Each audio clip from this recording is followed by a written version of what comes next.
Donc pendant ces quelques instants, je vais essayer de réfléchir à voix haute sur cette question qui a été suggérée et qui est sur votre feuille verte. Comment être saint aujourd'hui, dans la société d'aujourd'hui, mission impossible.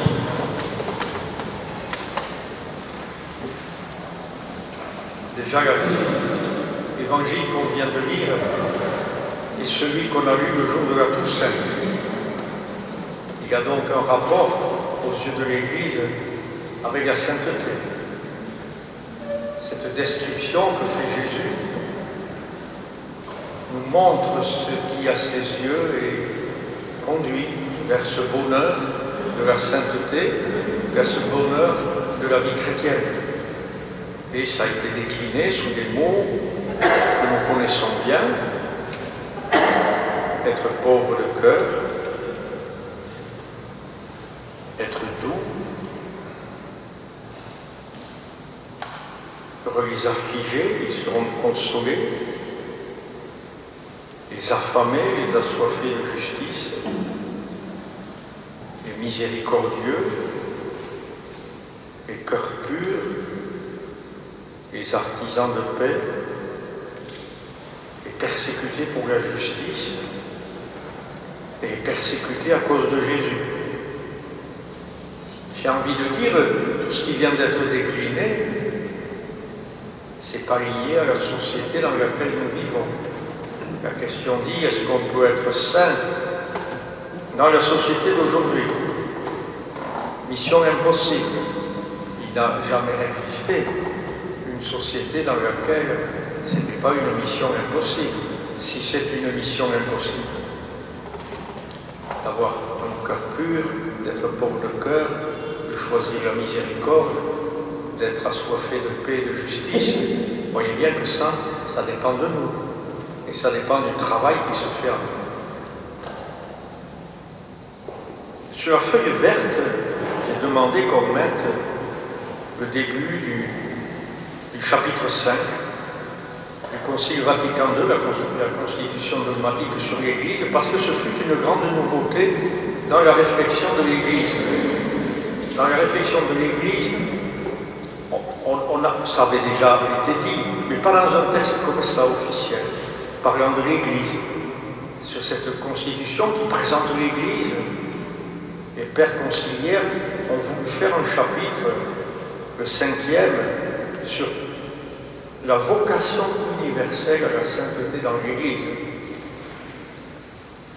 Ça voulait dire que ce n'était pas évident et que facilement, parlant de sainteté, on y voyait mieux les consacrés, les religieux, les religieuses, les prêtres, quelques évêques sûrement aussi quand même, mais voilà, on pensait sûrement à l'époque que c'était un peu réservé à cela, et pas à tout le monde. Et voilà que le Concile nous dit, c'est la vocation universelle à la sainteté dans l'Église, et ce chapitre est même mis avant qu'on parle des religieux, avant qu'on parle de ceux qui vont choisir de consacrer leur vie au Seigneur dans un état de vie particulier. Ça, c'est très important. Parce que finalement, ça veut dire que la sainteté, ce n'est pas lié à un état de vie. La sainteté, ce n'est pas égal de devenir prêtre, de devenir religieux, de devenir je ne sais pas quoi. La sainteté, ce n'est pas lié à nos valeurs morales, personnelles. Mais la sainteté, c'est le travail de Dieu dans le cœur de tous les baptisés. De tous les baptisés. C'est le travail de l'Esprit de Dieu dans le cœur de tous les baptisés qui éclot, qui produit ce que nous appelons la sainteté dans la mesure où nous nous laissons travailler le cœur par l'Esprit de Dieu. Et c'est ce qu'exprime ce texte, là vous le voyez au numéro 40. Voilà, et je vous lis les premiers mots, vous pourrez y revenir tranquillement. Maître divin et modèle de toute perfection, le Seigneur Jésus l'a prêché à tous et à chacun des disciples, quelles que soient leurs conditions, cette sainteté de vie dont il est à la fois l'initiateur et le consommateur. Vous donc, soyez parfaits comme votre Père Céleste est parfait. En effet, à tous, il a envoyé son esprit pour les mouvoir de l'intérieur, pour les mouvoir, les conduire de l'intérieur à aimer Dieu de tout leur cœur, de toute leur âme, de toute leur intelligence, de toute leur force, et aussi à s'aimer mutuellement comme le Christ les a aimés. S'il fallait garder une définition de la sainteté pour les chrétiens, ces deux phrases vous les donnent.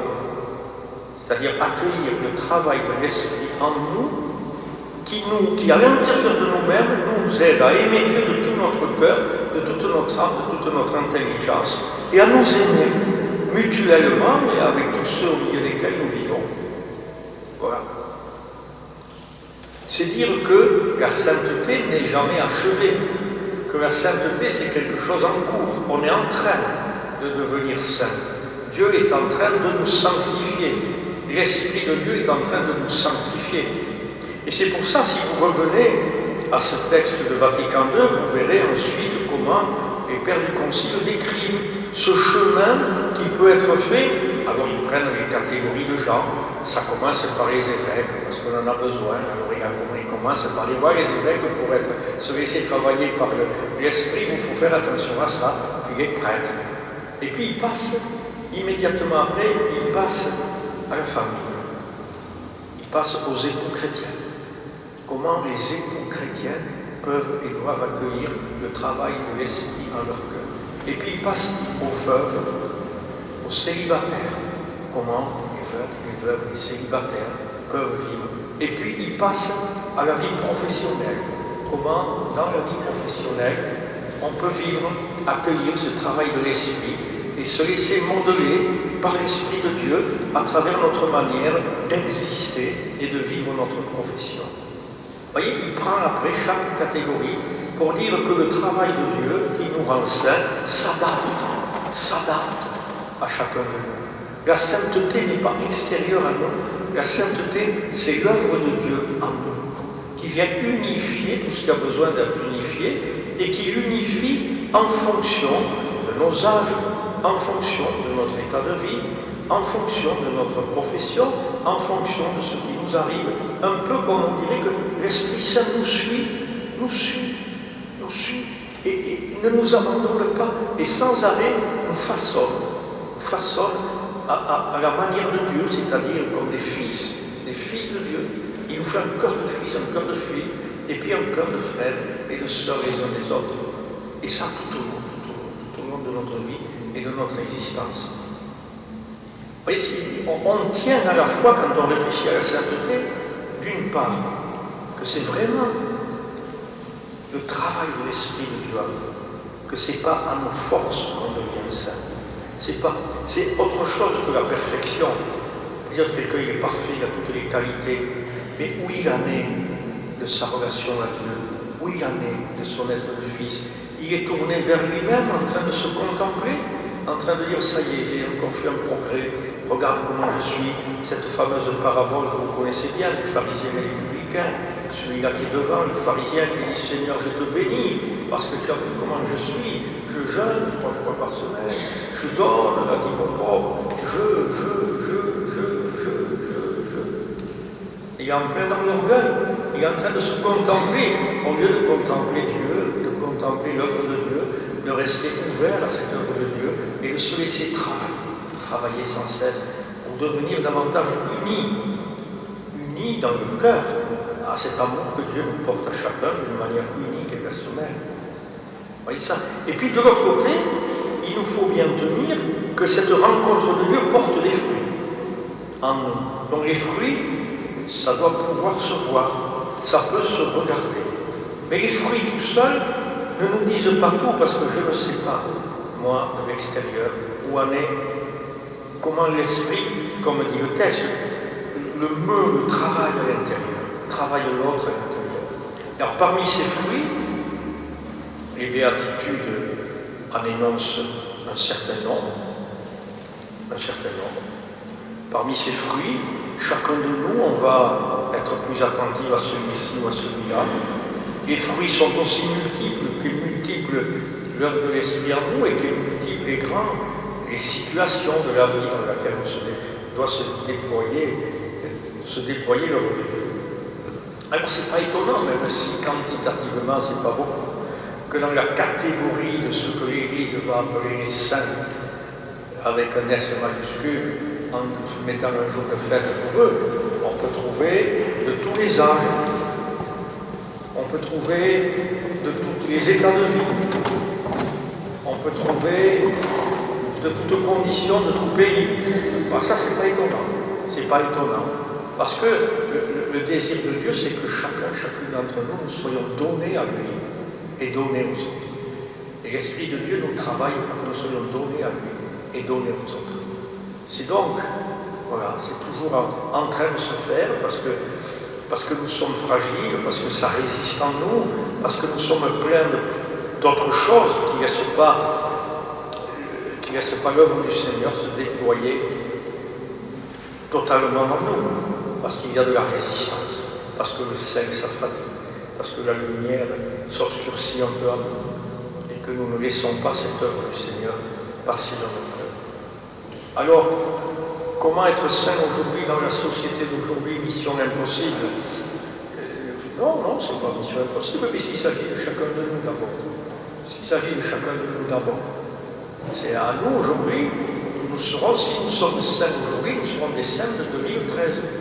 De 2013 en France, dans le contexte européen, et pas les saints du XVIIe siècle, ou les saints du XXIe siècle, ou les saints d'Amérique du Sud, ou les saints de l'Asie. Non, on ne sera pas, ça va être dans ce concret de notre vie que cette sainteté va se... Alors si bien que quand on regarde, l'Église regarde pour canoniser quelqu'un ou pour le béatifier, elle ne peut le faire. J'ai été, moi, mettons, évêque à La Rochelle, et il y a eu, au moment de la Révolution, les prêtres qui ont été déportés.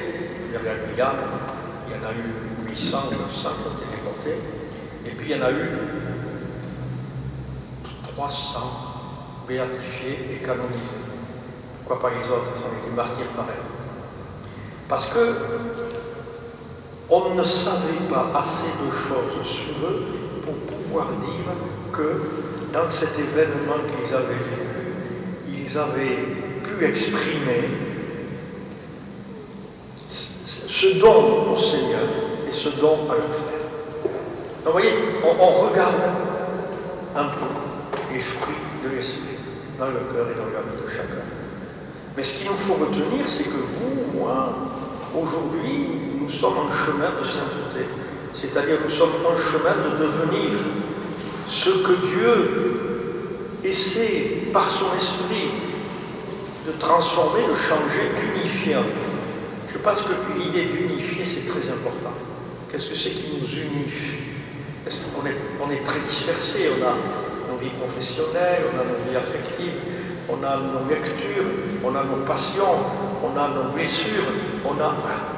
Comment ça va s'unifier en nous? Et comment ça va s'unifier autour de ce double amour? L'amour du Père, l'amour du Fils et de l'Esprit, l'amour de Dieu, et puis l'amour des autres. L'amour des autres. Alors comment ça va? Tout ça va s'unifier peu à peu en nous. Et ce travail d'unification, pour que nous soyons à la louange du Père, à la louange de Dieu, et puis dans leur fraternité, c'est ça le chemin de la sainteté. Et il va après produire des fruits concrets différents, suivant nos situations.